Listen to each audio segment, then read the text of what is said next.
It's the Wine Country Saturday Soundtrack Podcast. You know, on Saturdays, we play fun music and we feature great information at 993thevine.com with me, Big Rick Stewart, and music from my time at Live 105 and at KFOG. We also mix in some stories that I find kind of interesting, whether it's local music or food or tech or just kind of some cool things I think you ought to know about.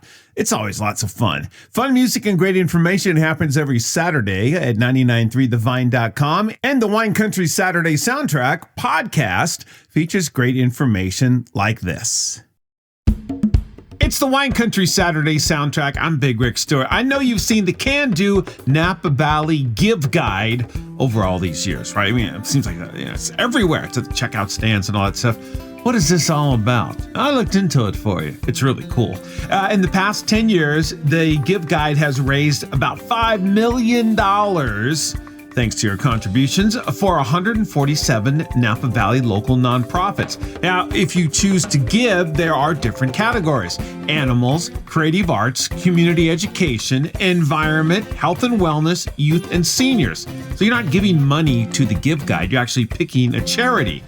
You increase your awareness about everything happening here in Napa Valley. 76 worthy organizations are involved. Each participating nonprofit focuses their work right here in Napa Valley. Just so you know, it gets spread out all over, which is really cool. You can donate starting at $10, and everything is tax deductible. Local businesses offer special opportunities and matching funds. That's pretty good. And you're wondering, okay, but what are they getting out of this?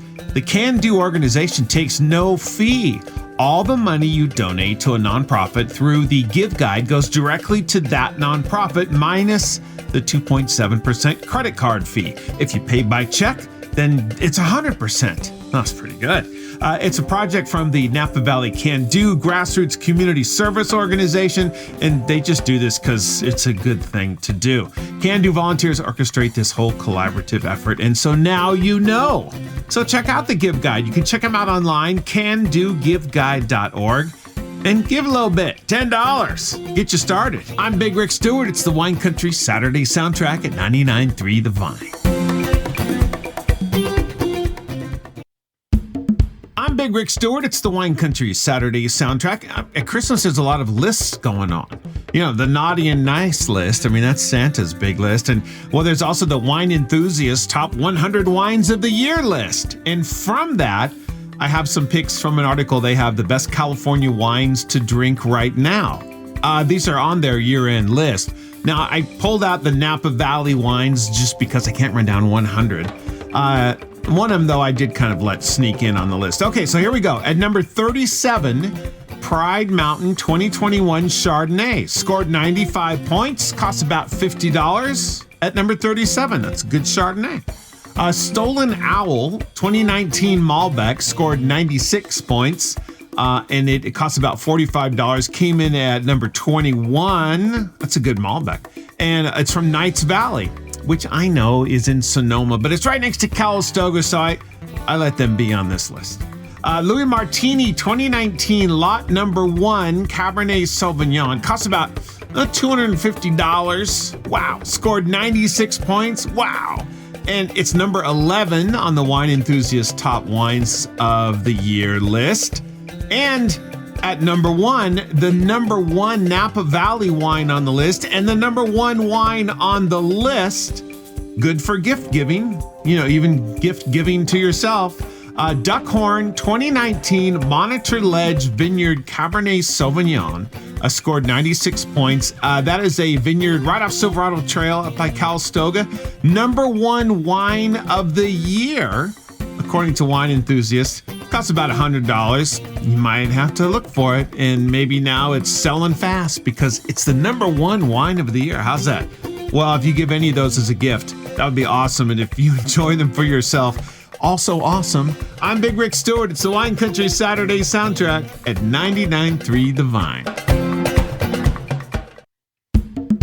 Hey, I'm Big Rick Stewart. It's the Wine Country Saturday Soundtrack. Thanks for hanging out today. I love this idea. I didn't actually know about this. I guess they've done this before, but once again, this year, Amazon rolled out their $5 thank you tip for delivery drivers. I didn't know about this. I'm doing it now, though. Amazon said it's going to send $5 to drivers along with messages of gratitude for the first 2 million instances of customers saying thank you. And you maybe want to do this, right? This is pretty good. All right. I mean, they're sending the money, the $5. You're not sending $5. That's awesome. All right, so how to tip your driver. You know, you have those Amazon smart speakers and there's a certain word that you use. Now I'm going to use that word. I'm going to say secret word because everybody knows it starts with an A. Everybody knows that word. So I don't want your speakers to start firing off and tipping drivers or whatever. You do this. All right, so you use that name and you say, thank my driver. Secret word, thank my driver.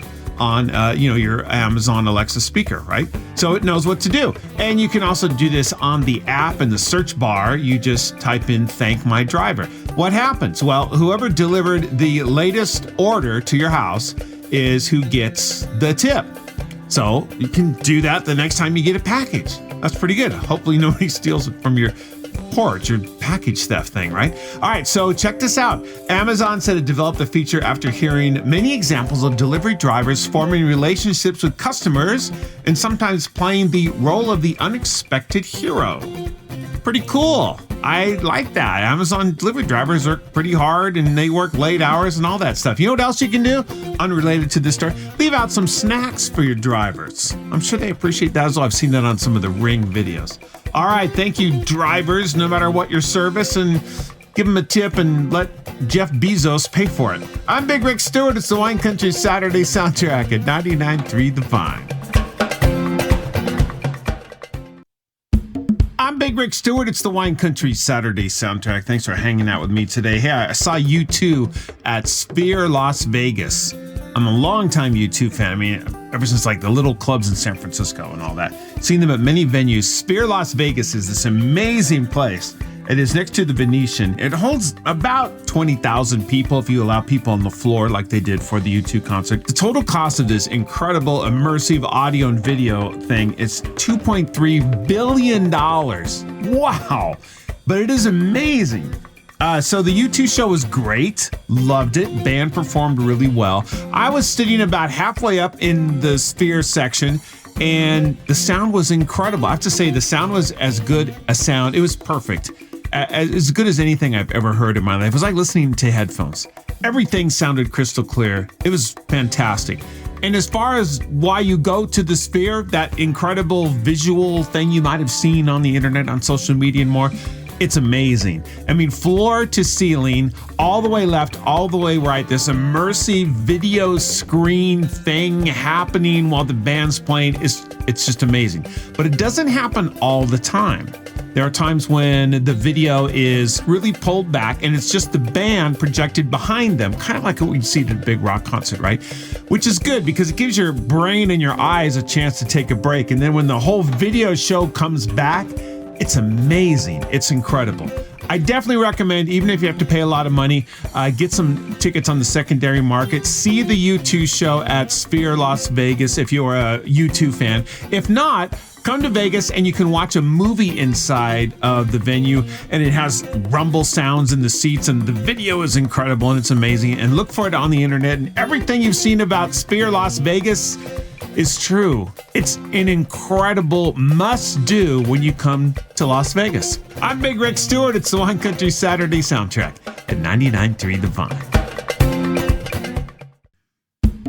I'm Big Rick Stewart. It's the Wine Country Saturday soundtrack. Thanks for hanging out today. How's everything going? Pretty good. A little hectic with the late holiday deal and all that. You might need a drink.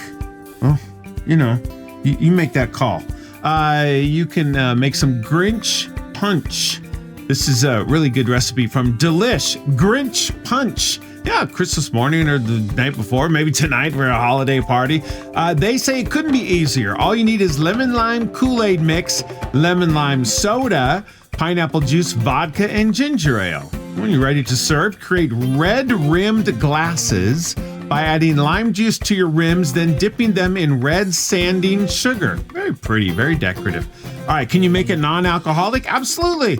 Just, leave out the alcohol and adjust the flavors to taste. So here's an example of making a whole bunch of this stuff. You want a packet of Kool-Aid lemon lime mix, about 13 ounces, 4 cups of water. Told you, it makes a lot. 4 cups of ice, 3 cups of lemon lime soda, 2 cups pineapple juice, 2 cups vodka, a cup of ginger ale, lime wedges for rimming, red sanding sugar for rimming as well to give it that finishing touch, little red touch. It's pretty good. All right, so you just mix it all up and then you arrange the glasses and you dip them in the red sugar and it looks beautiful, and take photos and put them all over social media. You can find Grinch Punch recipe at delish.com. Don't drink and drive. Have a happy holiday, and thanks for checking out the Wine Country Saturday soundtrack at 99.3 The Vine. Hey, I'm Big Rick Stewart. It's the Wine Country Saturday soundtrack up in Oregon. They like to do some weird things, right? I mean, I got no problem with that.